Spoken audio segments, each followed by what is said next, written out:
Hello বন্ধুরা, প্রতিদিনের ন্যায় আজকে আবার একটি চাকরির বিজ্ঞপ্তি নিয়ে আপনাদের সামনে উপস্থিত হয়েছি। অনস্ক্রিনে দেখতে পাচ্ছেন সেই অফিসিয়াল বিজ্ঞপ্তিটি।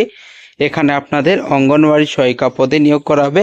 এর জন্য শিক্ষাগত যোগ্যতা কি রয়েছে, বয়সসীমা কি রয়েছে, আপনারা কিভাবে অ্যাপ্লাই করবেন, সিলেকশন প্রসেস কি রয়েছে, তো বিষয়গুলি আলোচনা করব এই ভিডিওর মাধ্যমে। বন্ধুরা, ভিডিওটি সম্পূর্ণ দেখতে থাকবেন এবং প্রয়োজনীয় বন্ধুদের কাছে ভিডিওটি শেয়ার অবশ্যই করবেন।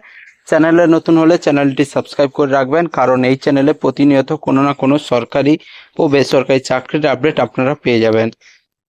এখানে আপনাদের পোস্টের নাম রয়েছে অঙ্গনওয়াড়ি হেল্পার। এখানে মোট 47টি ভ্যাকেন্সি রয়েছে। এখানের লাস্ট ডেট রয়েছে অ্যাপ্লাইয়ের 25/8/2024। এখানে কোয়ালিফিকেশন কি বলা হয়েছে, অঙ্গনওয়াড়ি হেল্পার বা সহায়িকার জন্য এখানে 12 পাস করে থাকতে হবে।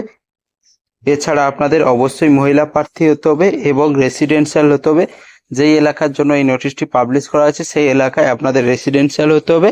এখানে বয়সসীমা কি বলা হয়েছে, 1/7/2024 অনুযায়ী 18 থেকে 35 বছরের মধ্যে বয়স হতে হবে।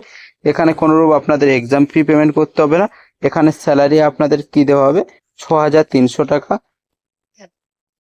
এখানে আপনাদের সিলেকশন প্রসেস কি রয়েছে, এখানে আপনাদের রিটেন এক্সাম 90 মার্কস এবং ভাইবা 10 মার্কস। মোট এখানে রিটেন এক্সামের টাইম রয়েছে 2 ঘন্টা। এখানে আপনাদের সিলেবাসও দেওয়া রয়েছে। অঙ্গনওয়াড়ি কেন্দ্র জনসচেতনামূলক রচনা লেখা, এখানে 100 শব্দের মধ্যে অষ্টম শ্রেণী মানের। এখানে মোট 15 নাম্বার থাকবে, পাটিগণিত থাকবে 20 নাম্বারে, নিরাপদ রন্ধন পদ্ধতি, জনস্বাস্থ্য এবং স্বাস্থ্যবিধি 15 নাম্বারের।